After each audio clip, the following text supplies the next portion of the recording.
doutorado, que depois eu vou comentar. E o Shen usou isso para a resolução do problema de Amab. Então, aí você tem um problema que eu já vou formular. O problema de Amab é um problema geométrico, formulado em termos de EDP também, e que na solução usou um teorema de física, né? Foi, na verdade, um teorema motivado pela física, mas foi provado matematicamente, né? Bom, eu vou mencionar também aqui os trabalhos que me inspiraram como o Juan comentou, eu fui aluno do Fernando Codá, né, e um dos trabalhos dele justamente na época que eu estava começando o doutorado, né, surgiu esse trabalho e eu comecei a trabalhar nesse tipo de assunto, né. Então tem esse artigo, Marcos Cury, Fernando Marques, Fernando Codá Marques, né, e o Rick Shen, 2009, prova a compacidade do conjunto de soluções do problema de Amab. Tá? Essa compacidade acontecia, surpreendentemente, acontecia até uma certa dimensão e falha em dimensões maiores. Eu já vou comentar um pouco mais sobre o que é a compacidade. Tá? Em dimensões maiores do que 25, que apareceram contra exemplos, mais ou menos na mesma época. Tá? Então, de forma geral, esse resultado de compacidade ele é falso em geral, né? Bom, o que é o problema de Amab, né? A gente considera uma variedade de dimensão n maior ou igual que 3, riemanniana compacta. Eu vou dar brevemente as definições, tá?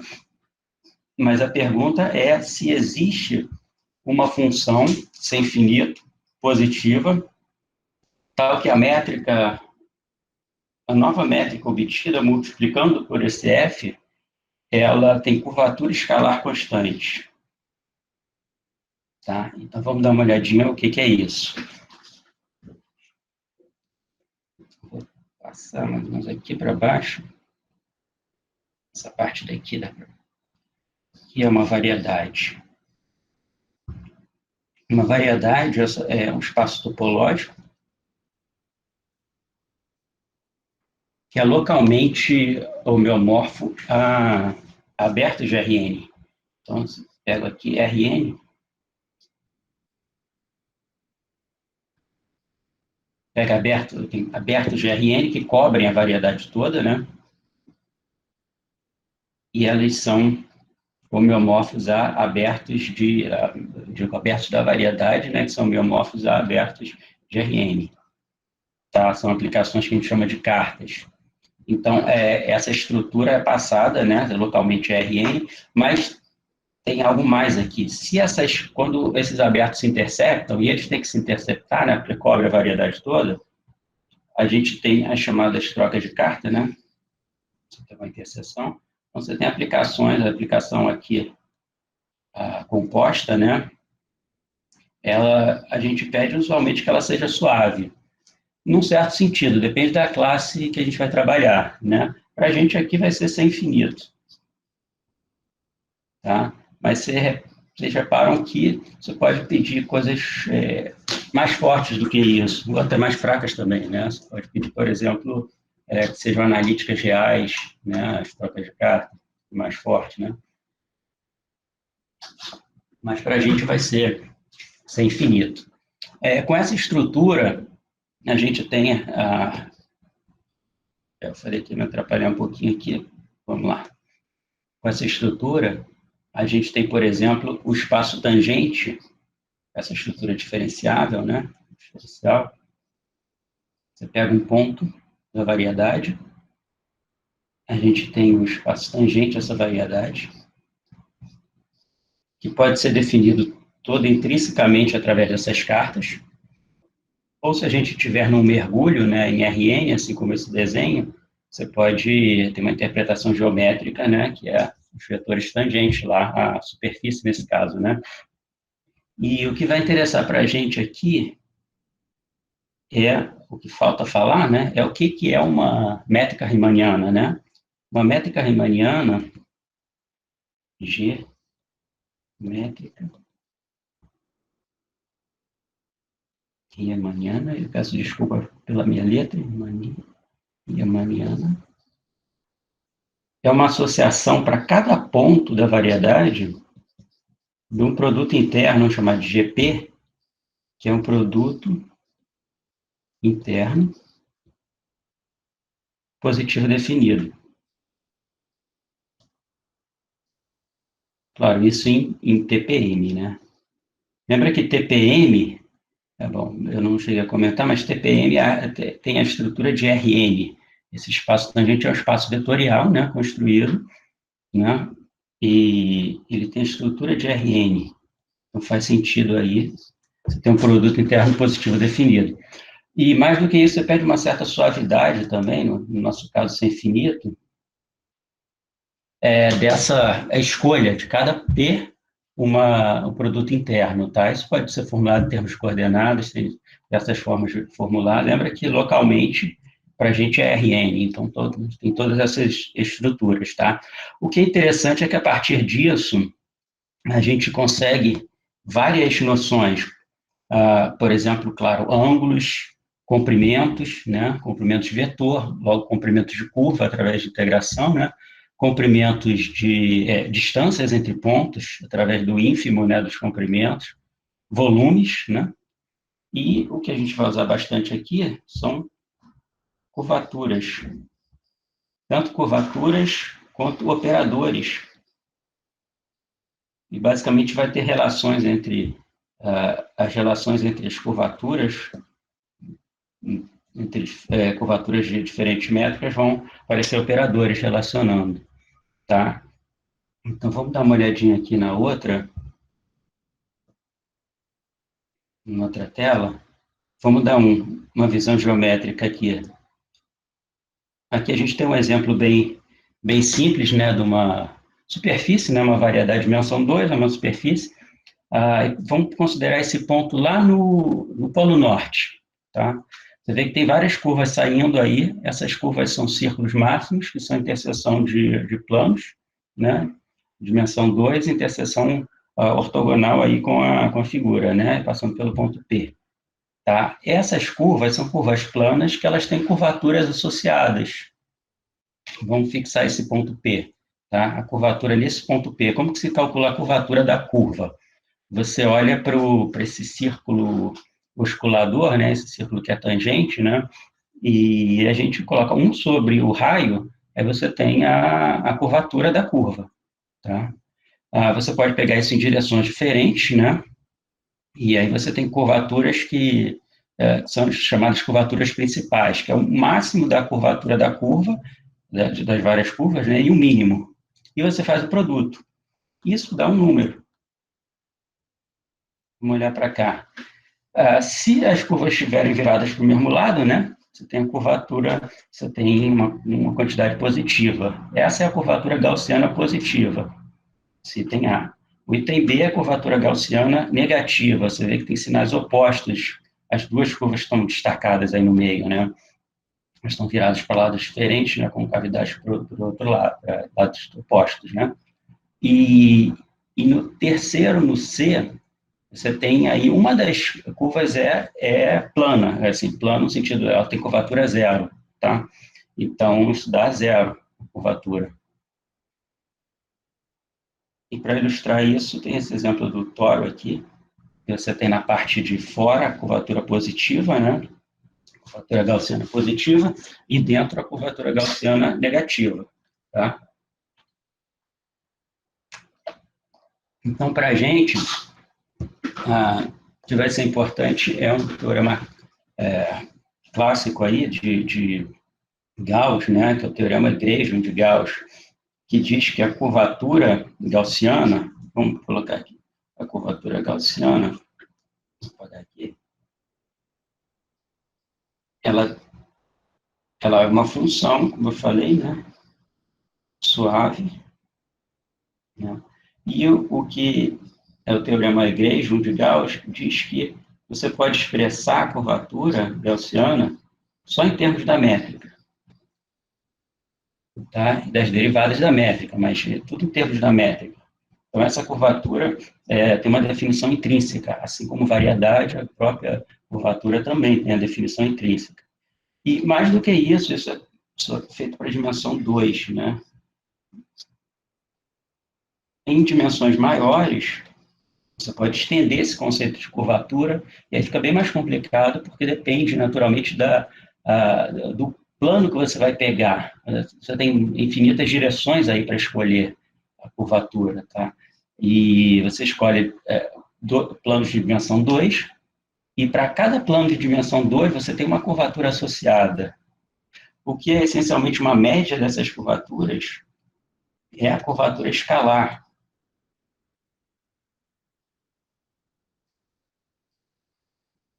Curvatura escalar, que é a curvatura que aparece aí no teorema, no problema de Amabe, tá?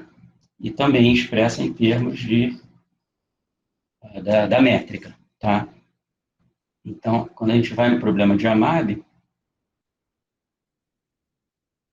aqui em cima, a gente está falando, desculpa, da curvatura escalar, tá? Eu perdi aqui no slide.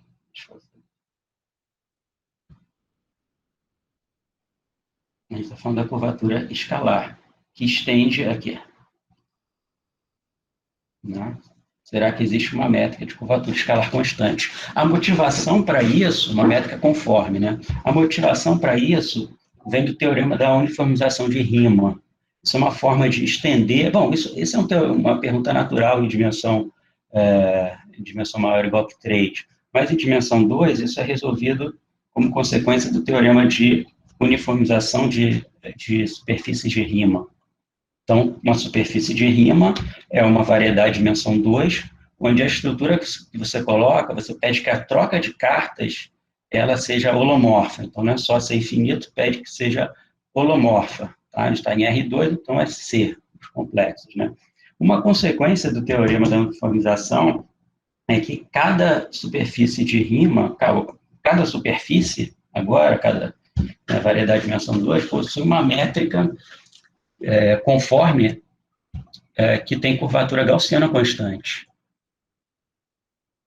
Tá? Isso é a consequência, lembra o teorema de uniformização, você olha para, eu tenho uma superfície de Riemann, ela pode ser recoberta por um desses três, né, dessas três superfícies de Riemann. O primeiro é C, né, é simplesmente C, o plano todo, e lembra que você tem uma métrica canônica aí, se você falar em termos de geometria, né, uma métrica padrão aí que é a métrica euclidiana. Assim como a esfera, que é a esfera de Riemann, né, o complexo, coloca a união com o infinito, isso dá uma estrutura holomorfa para a esfera, né, ela tem a métrica de curvatura, uma métrica de curvatura positiva, constante, nota 1. Assim como o disco hiperbólico, que é isso daqui, o disco, na verdade, simplesmente o disco unitário, né, ele tem a métrica hiperbólica que você pode colocar que tem curvatura negativa. Então, negativa constante. Então, isso dá, passando o quociente, né, você pode mostrar que qualquer superfície compacta, né, na verdade, métrica compacta, mas no nosso caso a gente vai trabalhar compacta, tem uma métrica conforme com curvatura, no caso, gaussiana constante. E o problema de Amabe é estender isso para dimensões maiores usando a curvatura escalar. Tá?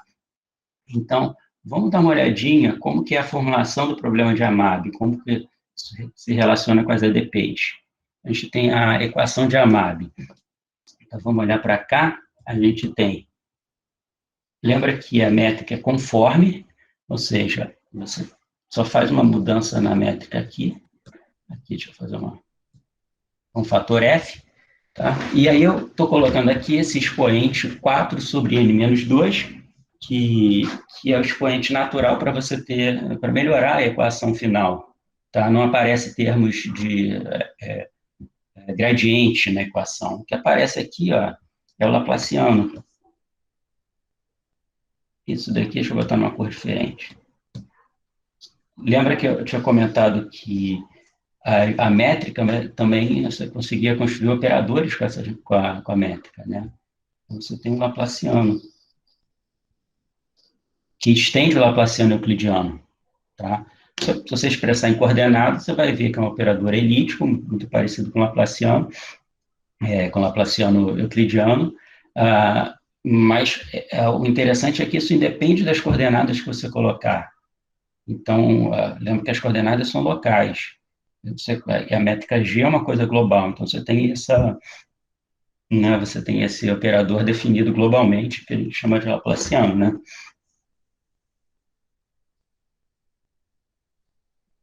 Tá? E vai ser interessante para a gente também olhar para esse operador daqui, que é uma modificação do laplaciano, onde entra a curvatura escalar.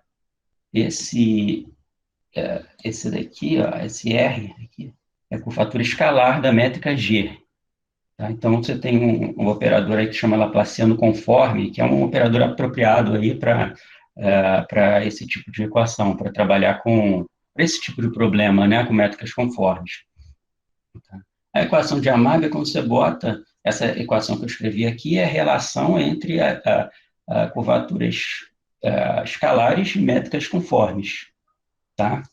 Então, aqui, você pede que seja constante aqui. Isso é uma constante K. Tá? Essa é a equação de Amab. Vocês reparam que é uma equação elíptica de segunda ordem, né? E ela é não linear. Aqui você tem o termo, o expoente. Né? O que dificulta aqui na solução da equação é que esse expoente, ele é o expoente crítico do mergulho de Sobolev, menos 1. Você tem esse expoente crítico aqui, vou botar o mergulho de Sobolev, de M em LP, e esse daqui é o expoente crítico. Isso que dificulta, tá? A ideia do EAMAB, originalmente, né, e funcionou depois, mas não da forma exatamente que ele fez, mas funcionou, foi reduzir esse expoente crítico, pegar valores menores. E você olha para a formulação variacional desse problema, não vou escrever agora, mais para frente isso vai aparecer, e você coloca esse expoente abaixo do crítico. Então, aí você consegue resolver variacionalmente por métodos diretos. Tá? E aí você espera, né, que quando esse seu expoente converja para o expoente crítico, você tem a convergência da solução, das soluções obtidas também. Tá? Só que isso não é óbvio. Tá? Então, aí que realmente o Yamato, quando formulou esse problema, tinha um erro, que ele não considerou a situação em que podia essa convergência não acontecer, né? E ela não acontece quando você tem o blow-up, né? Você tem valores aí máximo da solução que estão indo para infinito, né? Você perde o controle, né? Uniforme. E isso se concentra em torno de alguns pontos, né? Você pega, né, os pontos de máximo, eles pode supor que ele convirja, você está numa coisa compacta, né? Pode supor que ele convirja para uma coisa, né? Que essa sequência convirja, tá? E aí você, quando olha cada vez mais perto desses pontos, você vai ver que a solução está se concentrando lá e ela o que está se formando geometricamente, segundo essa equação, são bolhas, tá? E a solução se parece cada vez mais com a solução da esfera, tá? Isso eu estou falando bem vagamente, mas é só para falar o fenômeno que acontece e que precisa ser controlado, por isso que a solução levou tanto tempo, né? Levou 1960 até 84, né? Para ser resolvida, né? E, como eu tinha comentado, o último passo da solução foi dado pelo Shen, né? Usando o teorema da massa positiva, que é um teorema de relatividade geral, motivado, né, pela relatividade geral, e da relatividade geral mesmo, né? Como que isso se relaciona com relatividade geral, né? O que acontece aqui é que você vai a gente vai pegar a variedade N e vai retirar um ponto. usualmente seria esse ponto de blow-up, né?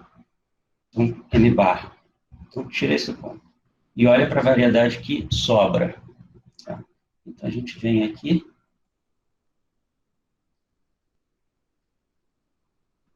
pega coordenadas em torno desse ponto, e vamos dar uma olhadinha para o que acontece aqui. Você pega coordenadas. Tá? Você pega esse ponto P e leva no zero. E agora você inverte as coordenadas. O x vai no x sobre x ao quadrado, ou seja, isso daqui pega coordenadas inversas. Esse zero vai lá para infinito. Então, a cara que isso daqui tem é a seguinte. Uma coisa desse tipo.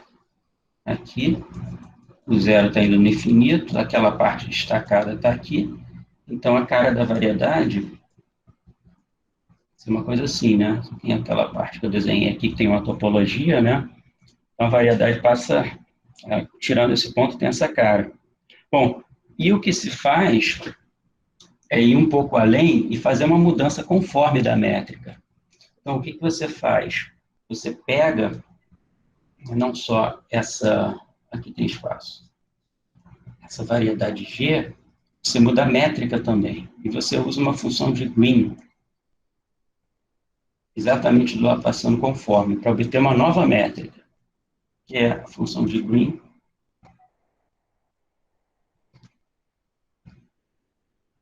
Função de Green do Laplaciano conforme.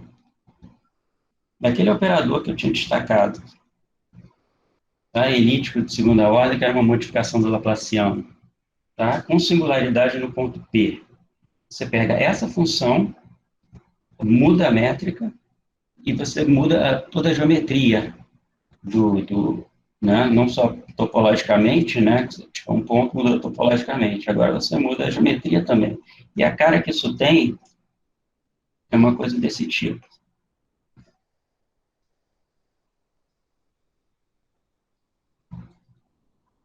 Ela se aproxima de Rn geometricamente. O que acontece é que essa métrica GP, G chapéu, né, que eu coloquei lá em cima, ela se aproxima da métrica euclidiana quando o x vai para infinito.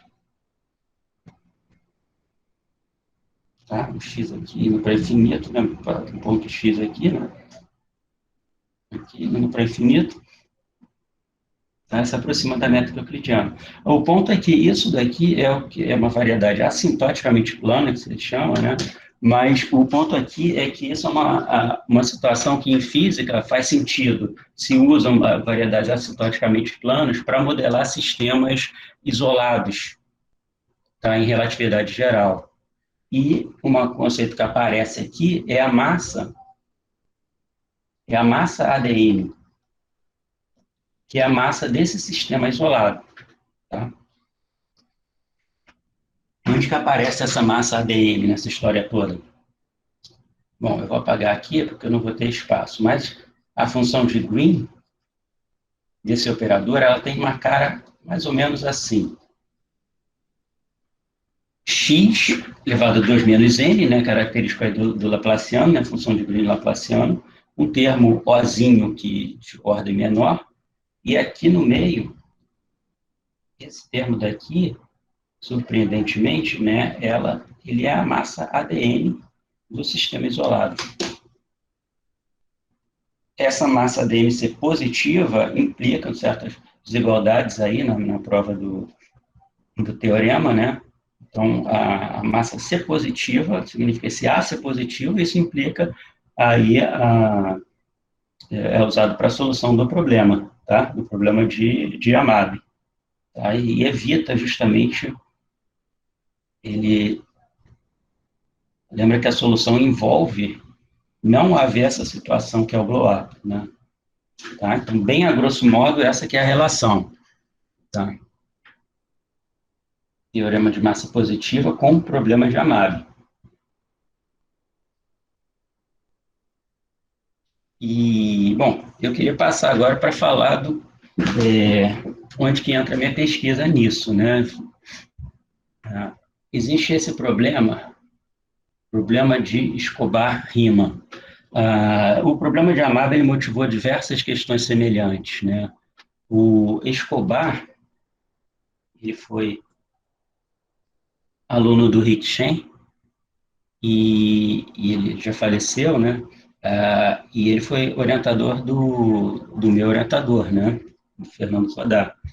Ele formulou o seguinte problema: pega uma variedade riemanniana de dimensão maior ou igual que 3, né?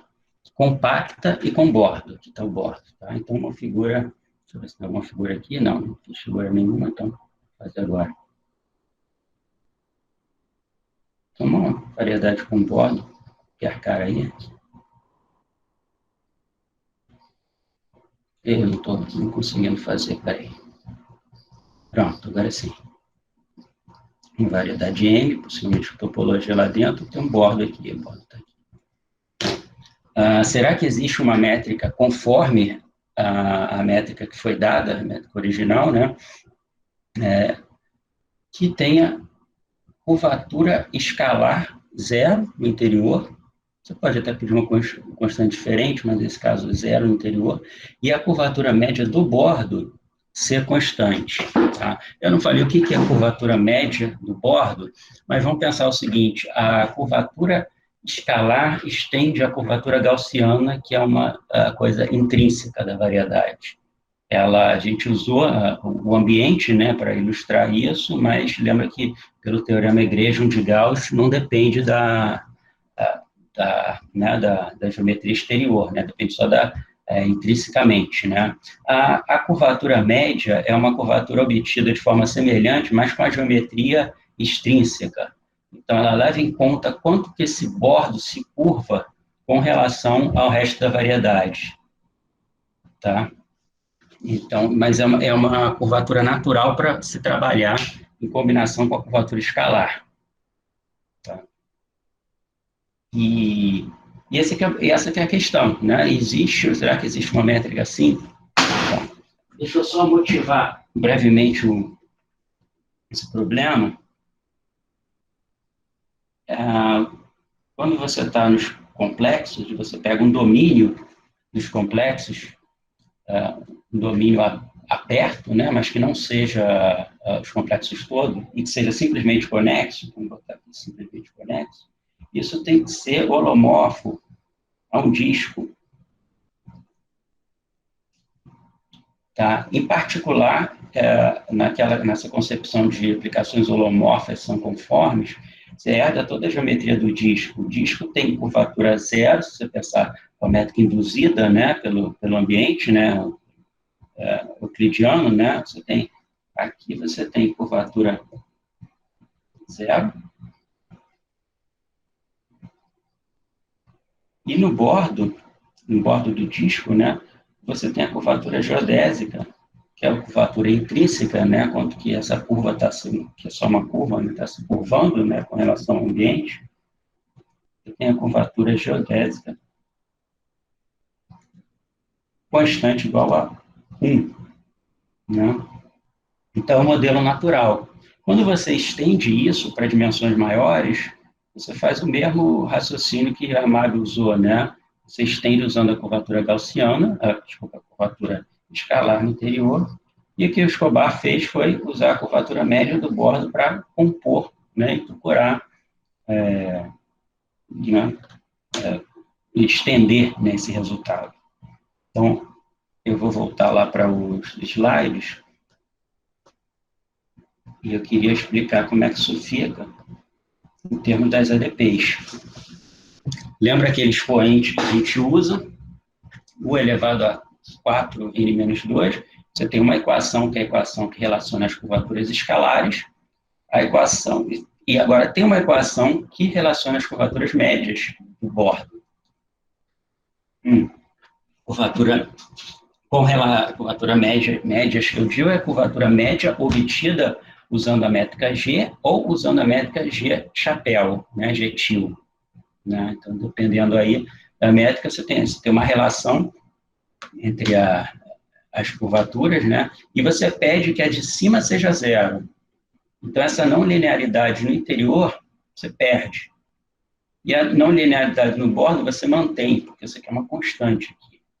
Então, deixa eu abrir novamente uma forma que eu posso fazer uma edição. Isso vai facilitar um pouquinho.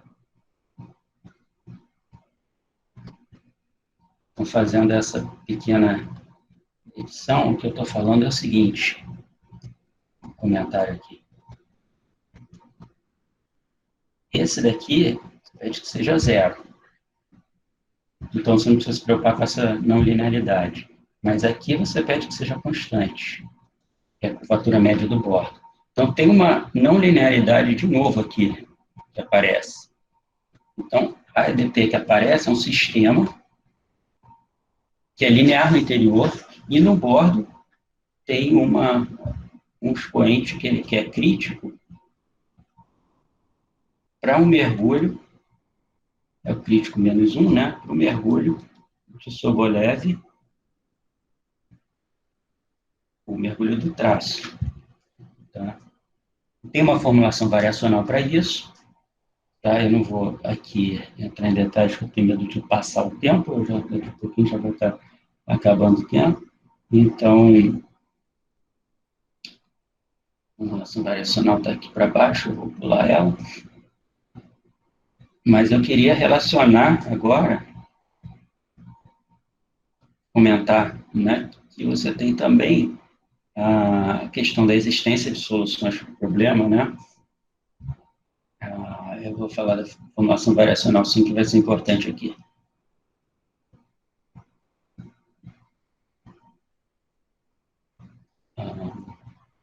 Aqui. Desculpa só a confusão aqui, porque o modo que eu consigo editar é abrindo de uma forma específica, então...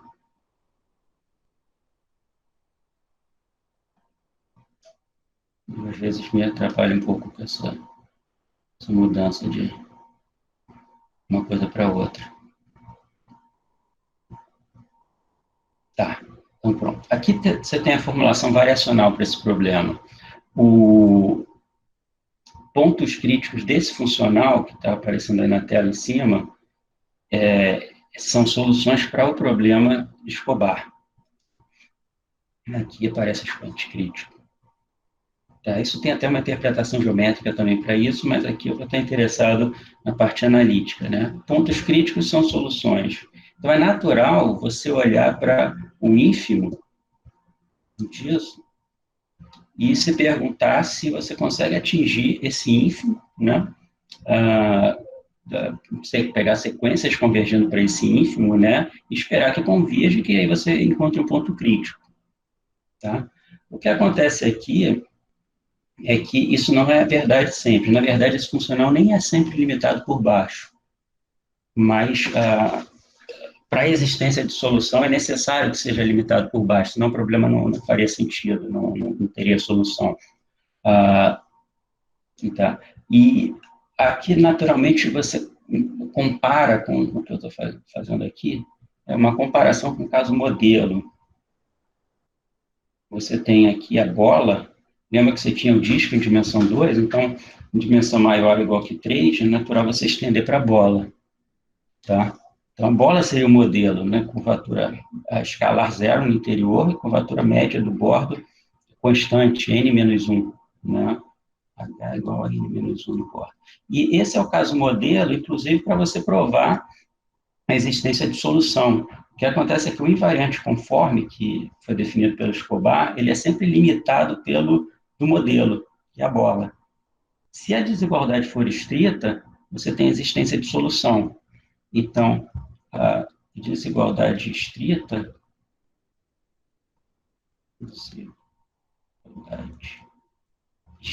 desculpa a minha letra aqui, estrita, ou seja, menor, você tem existência de solução. Tá? E essa desigualdade foi provada aí pelo próprio Escobar, né? Com vários casos, né? Depois o Fernando, outros casos. eu também provei outros casos, e finalmente Shen, outro Shen, aqui é Sophie Shen, né? O que Shen é com C, né? Provou os casos que remanescentes, tá? Eu vou finalizar, estou vendo que já está acabando aqui o tempo, né? Eu vou finalizar falando do teorema da massa positiva, que na verdade o objetivo é falar do teorema da massa positiva, onde que ele entra nesse caso de variedades com bordo, tá? Então, vou ser bem breve aqui. Como ficam os teoremas de massa positiva nesse caso? E como que isso se relaciona com o problema de Escobar? Tá? Então, a gente tem uma variedade compacta. Novamente, a gente tira um ponto.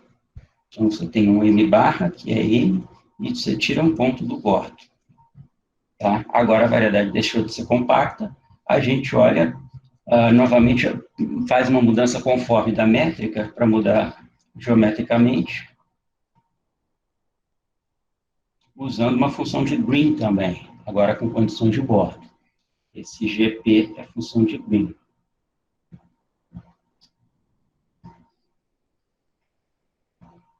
Tá? Ainda do Laplaciano conforme, mas agora com uma condição de bordo. Então, se a gente olha para coordenadas em torno do ponto P, o que a gente está falando aqui? Você tem coordenadas em torno do ponto P, isso vai estar modelado por Rn mais. O que é Rn mais? Isso que eu coloquei aqui. Você está colocando a última coordenada maior ou igual que zero. Tá? Isso é possível simplesmente para variedade com bordo. Tá? Agora você inverte as coordenadas. Da mesma forma que eu faço, e que foi feito, né, que o Shen fez para variedades sem bordo. Tá? Então, a figura que vai aparecer vai ser uma coisa desse tipo aqui. Você continua com Rn+, essa sua bola, né, sua semi-esfera, né, semi-bola, vai lá para o infinito. Né? E, se você pegar o resto da variedade, né, tem essa topologia aí no meio, no desenho que eu fiz, vai dar uma coisa assim. E aí você pede, e você sabe a partir dessa função de Green, que você tem uma convergência aqui para a métrica euclidiana de Rn+, quando x vai para infinito. Então, a cara dessa variedade é aquela mesma cara que eu tinha feito antes, né?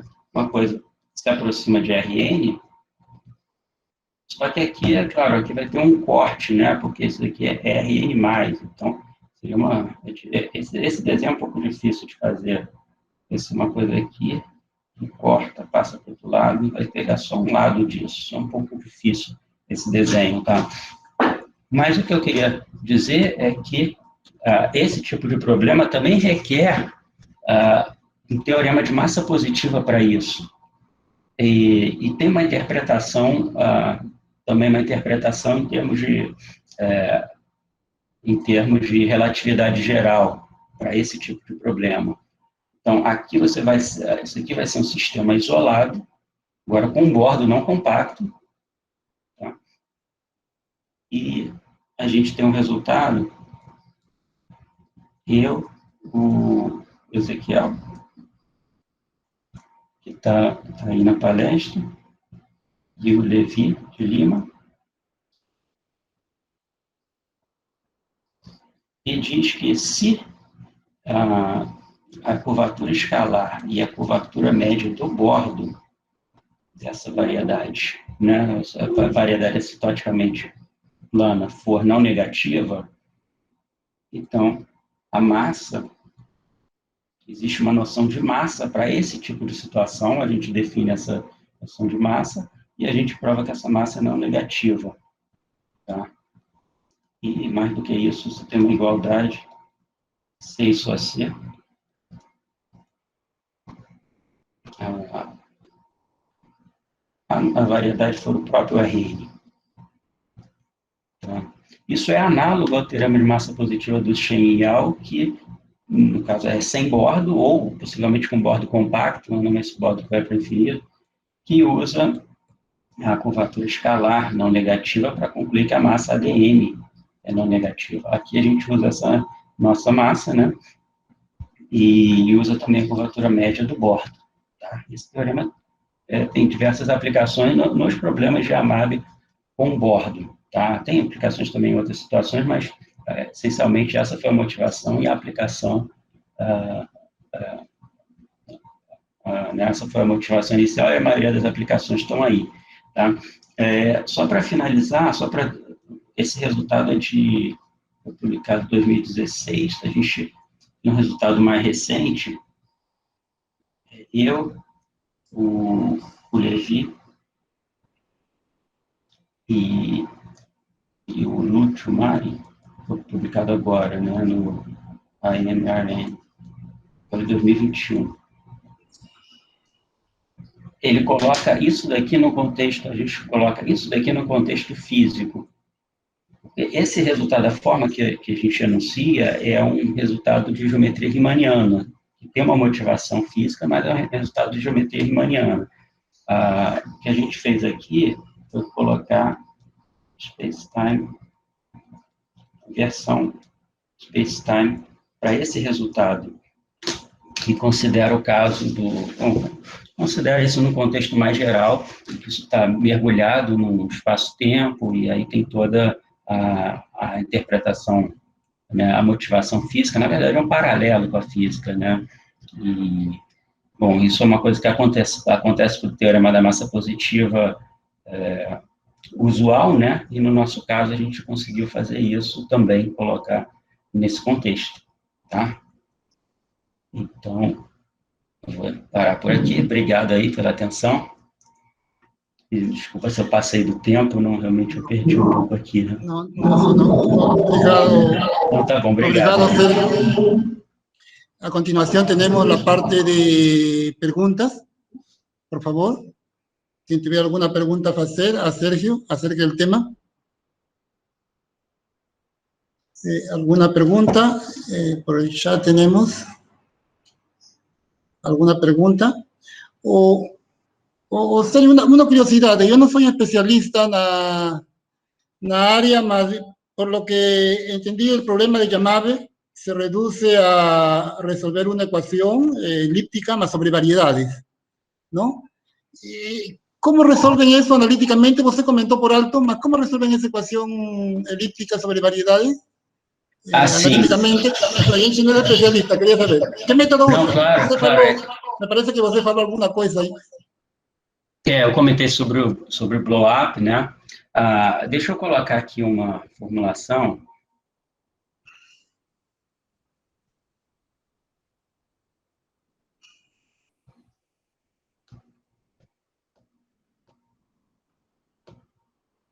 Aqui a gente tem a formulação variacional do problema, né? Então, vamos lá. Essencialmente, qual seria a primeira tentativa, né? Você olha para esse funcional, admitindo que ele é limitado por baixo, e você olha para o ínfimo né, desse funcional, né? E você procura uma sequência que converja para esse ínfimo e espera que essa sequência vá convergir para um ínfimo mesmo, né? Para uma solução, uma coisa que seja positiva.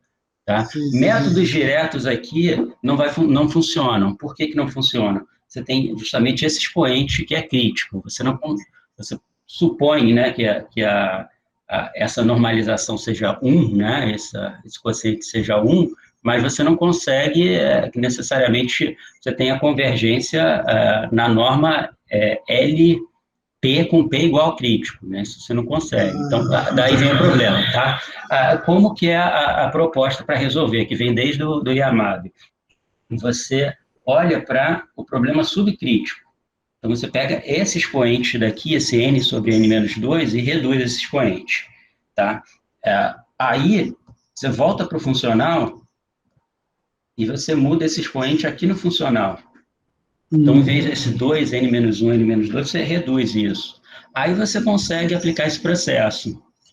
Claro. Então, o que você tem? Você tem um conjunto de... Você tem soluções para o problema subcrítico, né? A questão é, será que essas soluções para o subcrítico, quando você pega os expoentes convergindo para o crítico, será que as soluções correspondentes convergem também? Isso é falso em geral. E aí um exemplo importante aqui, eu vou fazer um desenho rápido, é justamente a solução modelo. Eu vou botar no caso sem borda. A solução modelo é da esfera. A esfera, vamos fazer uma construção aqui bem rápida. Vamos pegar a projeção estereográfica da esfera em RN. Tá? E vamos pegar a métrica induzida. Então, você tem a métrica da esfera e você tem a métrica de RN. Essas métricas, elas são relacionadas por um fator conforme, que eu vou escrever dessa forma, que é a forma mais fácil de escrever. Essa métrica é a métrica da esfera induzida pela projeção estereográfica. Essa métrica, esse fator conforme, é o seguinte, ele é escrito como sobre 1 mais 9 de x ao quadrado, menos 2 dividido por 2. Tá, esse expoente cancela aqui, né? Nem precisava disso tudo, eu posso botar só um tá aqui, ao quadrado. Não. Tá, esse expoente entra ali. Agora, acontece o seguinte, essas soluções, você pode fazer com que elas se concentrem num ponto, no zero, por exemplo. Você pode compor com uma homotetia, vamos dizer que seja φ, F, você compõe com a homotetia Rn, então você tem coisas desse tipo aqui. Essas soluções, elas se concentram, elas têm essa cara aqui. Cada vez mais se concentrando no ponto. Então, você não espera, de acordo com esse modelo, né, que você tenha capacidade de forma a que as soluções subcríticas convirjam. Tá? Tudo bem que isso daqui são soluções para a crítica, mas o que acontece é que essas soluções subcríticas, elas podem se concentrar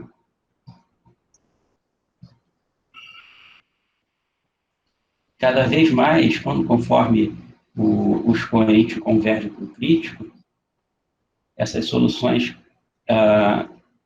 elas podem cada vez mais se aproximar, vamos dizer que a solução de blow-up seja isso, elas podem se aproximar cada vez mais de um certo U de epsilon, epsilon-j, esse epsilon-j indo para zero. Quando o epsilon-j vai para zero, isso vai para, né, epsilon vai para zero e se concentra no ponto. Então, você teria uma concentração cada vez mais no ponto. Você tem que evitar isso.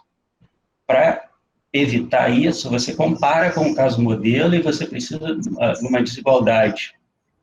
Tá? A desigualdade, né, que é justamente, né, aquele funcional tem que ser estritamente menor, o ínfimo dele menor do que o do modelo.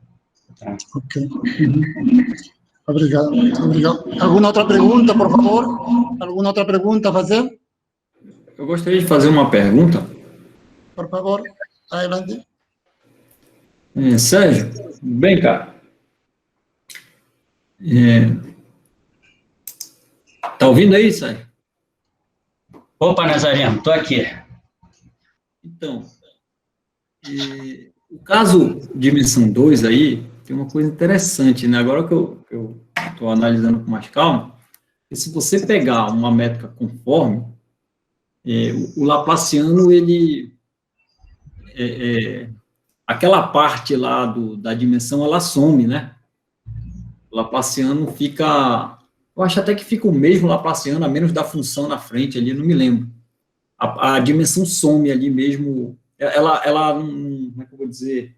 O que você fez aí para n maior ou igual a 3, apareceu o Laplaciano, mais uma perturbação lá de ordem 0, não foi? Pela curvatura escalar.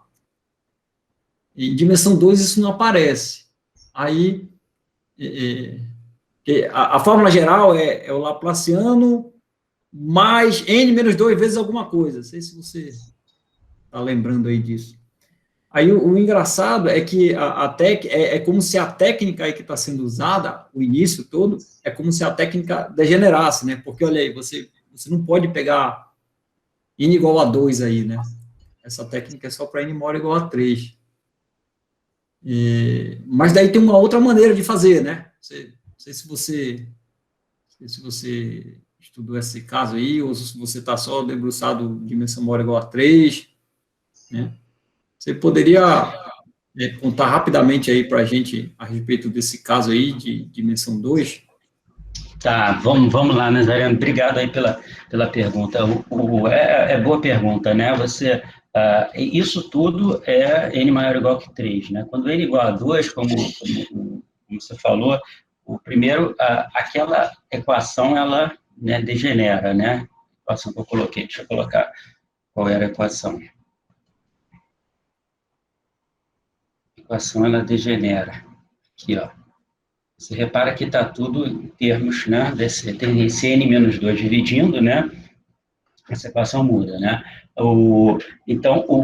Só que o Laplaciano em si também, ele já tem uma propriedade conforme que você mencionou, né, ele é conforme, ele tem uma equivariância conforme que acontece em dimensão 2.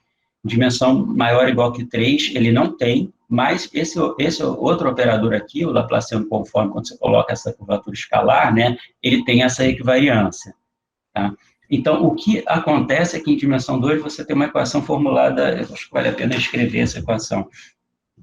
A equação é diferente. Você bota a nova métrica G-til igual a E elevado a, aqui eu não vou lembrar se é alguma coisa assim, 2U vezes G, eu não tenho certeza se tem esse 2, depende do que eu escrever aqui. E aí você tem o Laplaciano, e aí aqui você tem a curvatura gaussiana, mais outra curvatura gaussiana, E elevado a, se eu não me engano, uma coisa desse tipo.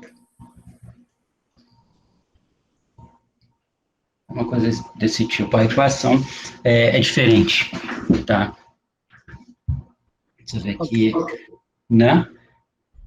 Tá? E, bom,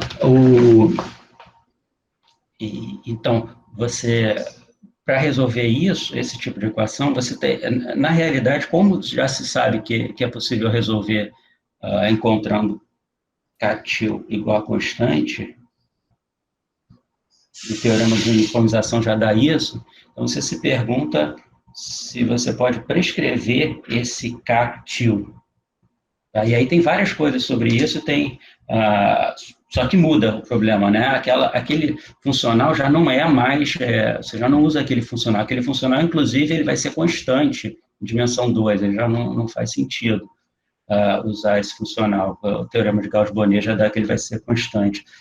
Mas aí você trabalha com outros funcionais e tem abordagens diferentes dependendo do tipo de função que você queira prescrever, tá? Então, exatamente, o problema é diferente mesmo. Ok. O Sergio aí, Justin Arsenes dice, ¿tem algum trabalho abordando o problema usando algum fluxo? Sim, tem. Esse tipo de problema, existe o fluxo de Amab, né? O fluxo de Amab, ele foi definido por Hamilton, né?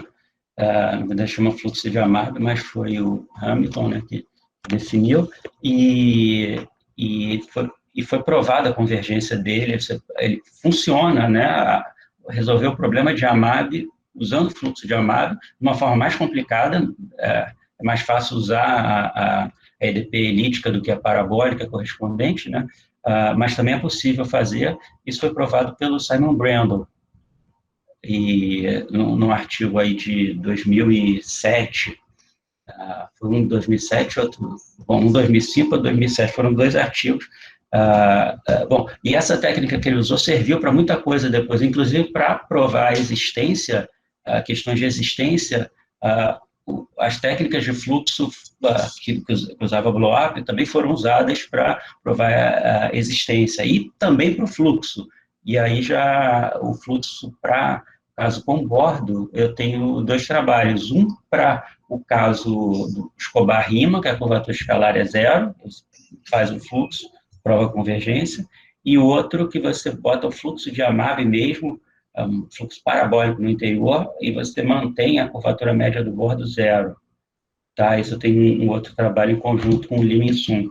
Então, eu usei essas técnicas do Brandon, né? Então, a pergunta para fluxo faz todo sentido. Inclusive, o teorema de massa positiva, ele surgiu através de um problema com fluxo. Quando eu estava trabalhando nisso, que foi necessário mesmo um problema com fluxo. Obrigado.